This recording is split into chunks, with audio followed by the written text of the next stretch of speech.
Hello guys, welcome back to the channel. I hope you all are having a very wonderful day today. So today we will going to be talking about the Kearsarge.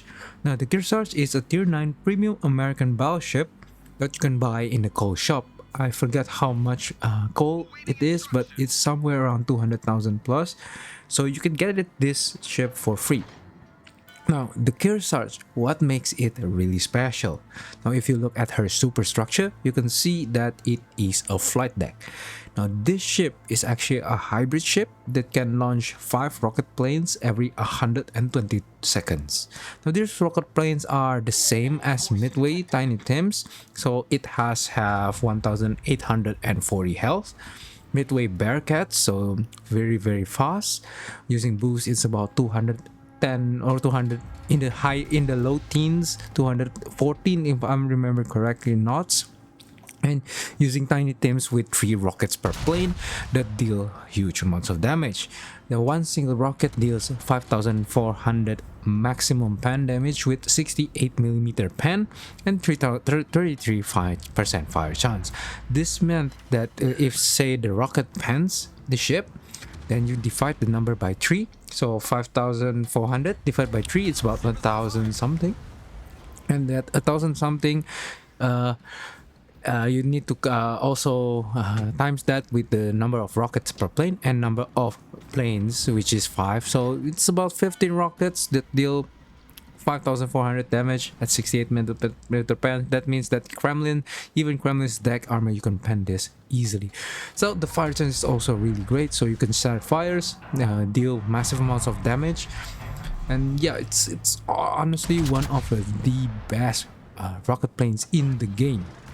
Okay, so because this rocket plane has also the long machine gun time, the long lead up time, because this is Tiny Tims, it actually could help this ship spot longer, just because the animation of the rocket, you can while the rocket planes do their animation of attack, you can return to your ship and you can shoot the enemy, right? So you have roughly about 5 to 7 or to 8 seconds of spotting time before your plane despawns. So that is immense amount of power that you can aim your shot and shoot the target while your rockets shoot it. So you can do this wombo combo, something like that.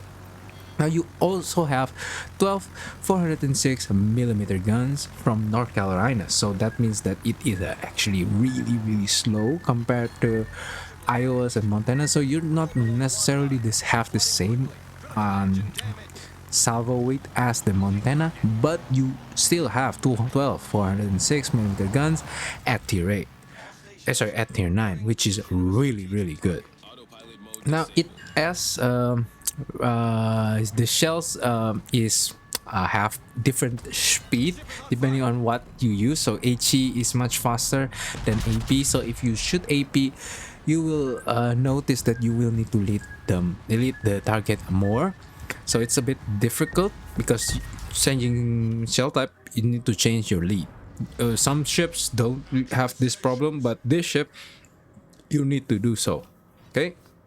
Now the HE is decent, okay? It's have good fire chance at 36% and 68mm pen. So your pen is not that high because this is American HE, not like British HE or German HE. Now it actually also can synergize well with HE, right? Because you shoot your rockets, set a fire, they damage con, you shoot the HE and you get a permanent fire, or vice versa. You shoot them first, you know that he damage control, you can shoot your rockets at him and dealing massive amounts of damage and setting it on fire as well.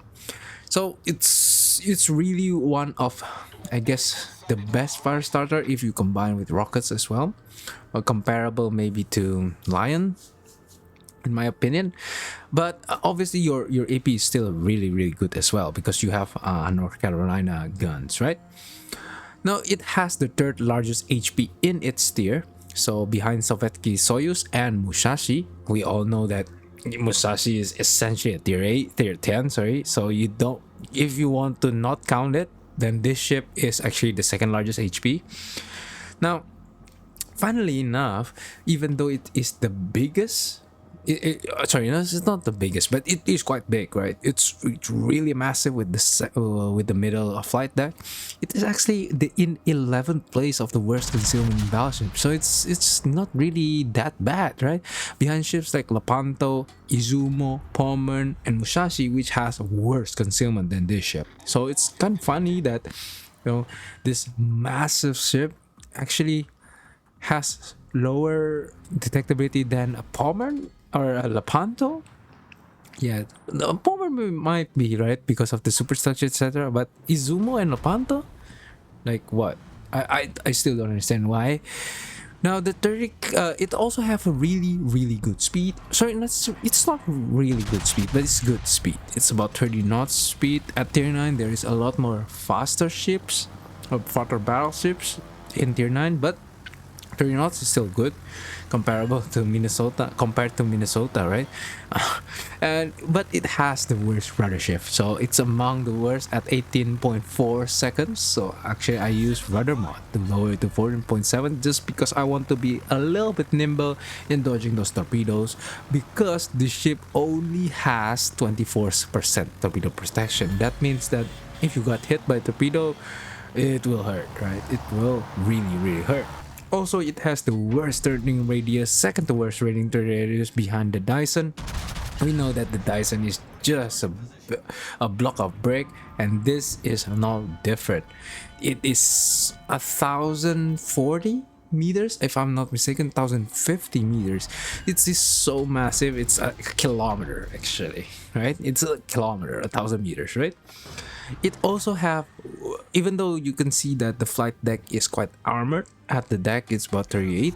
Actually, 38 is not the best armor actually. Then it's also have a weak point in the sense that its size is only 90 millimeters, right?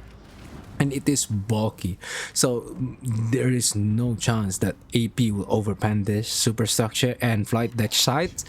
You will get AP pan everywhere, every angle. You will get AP pan, especially if you are against Wisconsin's with those laser accurate guns. You can get chunk even though you're angled like 12 15k, just because the shells hit your flight deck, but penetrate your superstructure, and yeah, detonate, right? And pan it. It is such a problem that I feel like if I play too aggressively, I will die instantly, right? You take huge amounts of damage from everything because of your tumor in the middle of your ship. Now that doesn't mean that you need to play far back, okay? I'm just saying that you need to play it safe in a few minutes of the game before before you can push, okay? Now, the Citadel deck the Citadel is actually waterline, so that's good. But unfortunately, the deck is 32 millimeters, which means it's overmatchable.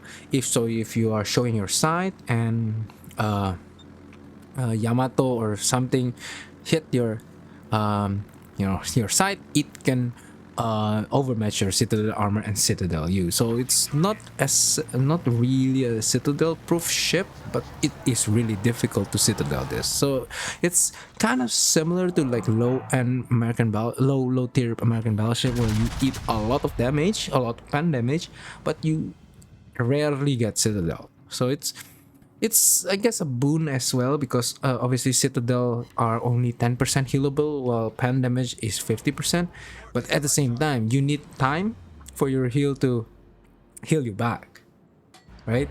And in this ship, if you miss position, you just die, okay? It is honestly easily farmable, okay? Now it is also quite bulky and not nimble, as I said before, especially with their turning radius and rudder shift. So you are really easy target for people to shoot at long range as well. But if you can, deal a lot of damage to them as well, then it's a fair trade, right? Now it also have a really long reload time to balance out its heavyweight salvo at 36 seconds. Now I don't improve it with the reload mod. I actually I use the upgrade for improved accuracy, just because American battleship have that equipment and it is minus 11%. Their dispersion is really good. So I'm don't mind sacrificing my reload for better accuracy. I think that it is much better trait than, let's say, if I use reload or range, right? Actually, range is on the slot 3 in American Battleship. Okay, yeah, I've got it's gotten mixed up. So that's it, right? Your armor is good, but not great. You have good firepower, but as well long reload. You have capabilities of launching planes, but due to that, you have really worse worse maneuverability, and one of the worst turning circle in tier 9. And but what is the, I guess, the bane of this ship, right? The natural enemies. I would say is the HE spamming cruisers. Will get burned easily because they pan your superstructure everywhere, and your superstructure is so big they can farm it. Hindenburg and runes because they can pan you everywhere except maybe the guns, with their 50mm HE pen. Also sap ships. If I play battleships and I angled, I used to think that, sap ships, after my superstructure is saturated, they won't do much damage anyways. Like Venezia, I'm not really that afraid of Venezia shooting me if I'm angled. But in this ship, bro, even though you angled, you still chunk like 12 to 15k by a Venezia. Especially and maybe like Colombo, bro.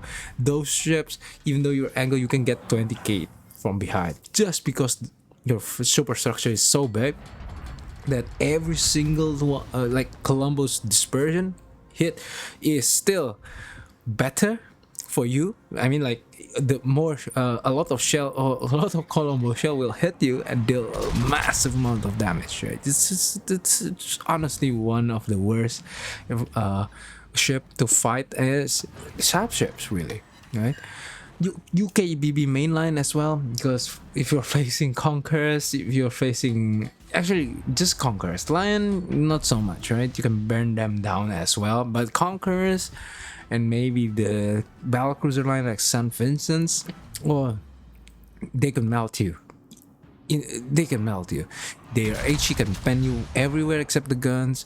They have really good fire chance. They deal a lot of alpha damage as well. It's just a pain, really. It's a pain, and you're a big ship, so Conqueror's worst dispersion doesn't really matter. It will hit you. You are a really big ship. Now, what you need to take into account for enemies as well is the Yami and the Shiki, and obviously the Satsuma as well, because those ships can overmatch your citadel armor. They could deal a lot of damage to your superstructure as well, and can overmatch your bow and stern armor. But typically, you can also farm Yami and Shiki and Satsuma quite easily. Later on, I will talk about in the natural enemies that you want to counter. Now, super ships. Super ships in general is very hard this ship, since this is a tier 9 to fight. But most of the super ships you really struggles. I think maybe the Ushakov and maybe the Patri, not so much, but mains, Satsumas, Clausewitz, yeah, Edgar. What else? I don't think Piemonte. I think Piemonte is roughly the same as Venezia in terms of danger to this ship, but Edgar, those like Minos, Neptunes, Edinburghs, Edgar, they will farm you down, and you will die like very quickly. Those AP will deal 5k every salvo, so 5k every 2 seconds, 3 seconds, bro. I will die quickly, really, against those British light cruisers. So Edgar's, that's problem. Clausewitz, as I said before, Hindenburg's runes, those are dangerous. Obviously, Clausewitz is super Hindenburg, so she is also dangerous. Satsumas, as I said before. What else did I mention here? Yeah, it's any super ships that I already have mentioned in the line. like devastation is also really strong against this ship. So you need to be extremely careful with this ship, because there is a lot of people that want to farm you down, because you are really, people know you're juicy, right?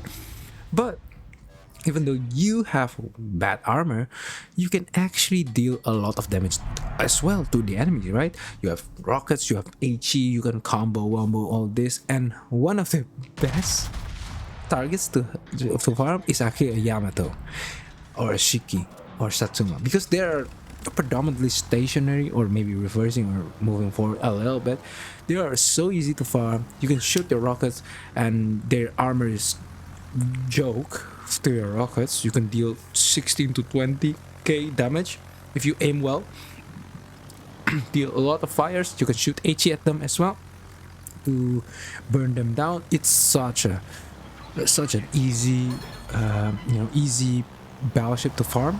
The second one is probably the UK line farming, but at the same time they can have super heal, so you need to make sure that you can out trade them rather than dealing, trading equally. You will lose if you trade equally, because they have healing. You don't have enough healing to counter their super shield.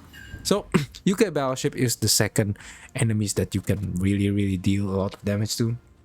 Next is large cruiser, like Soviet large cruiser, or Soviet cruiser in general, high tier cruiser like Moskva, Pretopravlos, Stalingrad, etc. Because they are predominantly stationary, so you could shoot them at far away range, and you don't really need to wait. You don't care to lead as much, because they are predominantly stationary. You will deal a lot of damage to them as well with your rockets as well.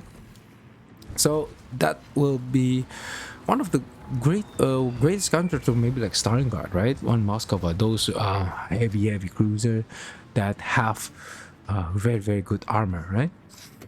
And one of the, I guess, one of the also quite good counter is actually spotted destroyers, really, because spotted destroyers you can shoot with HE, with rockets. So the problem with the tiny teams is that your lead up time is really long. So if you spot the DD yourself, I think it's about 2.5 kilometers before you can shoot. So if you spot the DD yourself, if their air detectability is actually lower than 2.5 or 3, maybe 3 kilometers, I don't know the exact number, but if they got spotted by you lower than 3 kilometers or a certain number, you won't be able to shoot them. And there is a lot of cases where I try to spot destroyers. I can only spot them and hope my team shoot, because I cannot attack them with my rockets, right? But let's say if the destroyer is shooting, and I think I have a clip of me hitting a Holland, if I'm not mistaken, or hitting a destroyer. I forgot what destroyer it is. A Marceau, I think. Okay, yeah, it's, you can see that because the destroyer is shooting, I know that he's spotted. I could aim for him much longer, and you can obviously still deal a lot of damage with this rocket, right? But if I were to spot that destroyer myself with that plane, it will be very hard. It's much easier maybe if you use the Tech 3 hybrid battleship using the HE bombers like the Louisianas, the Nebraskas, and I forgot the tier 9 one, the name. Anyways, I guess that's all for the natural counters, right? Spotted destroyer, large cruisers, battleships with not thick deck armor, right? Now, let's talk about one of the combos, right?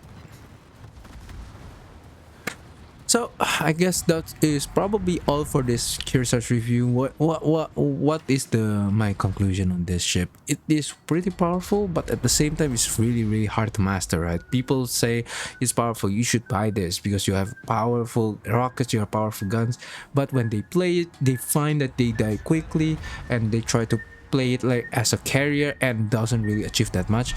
I saw a lot of Kearsarge players role playing as a carry, like a CV at the back, which is not a good thing, okay?